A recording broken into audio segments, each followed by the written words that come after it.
channel. I'm here again with a new activity that we can do with our kids either at daycare or at school.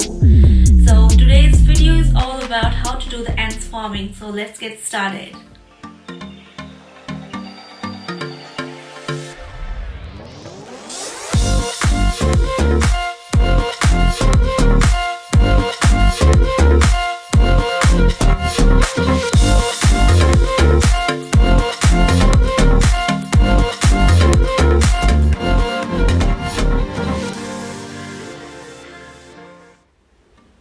So guys, these are the resources that I'm going to use today to make the ant farms.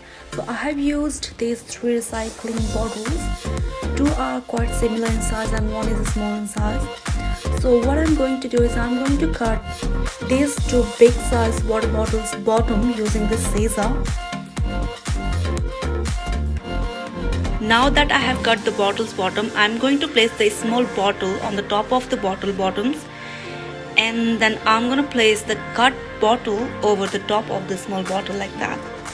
And then I'm going to use the small bottle to place over the bottle upside down. And I'm going to use the glue gun to attach the bottles together. Then after, I'll be using the soil and place inside the bottle. Guys, the ant farm is ready. I've already placed the soil inside the bottle, and also I have placed some coriander leaf for ants to eat and a cotton ball soaked with water for ants to drink the water. You can also use this bottle's bottom to use as a lid so ant can't get out, so they are safe in there. So your ants are ready to get in now. Thank you so much for watching. I hope you liked the video. Thank you.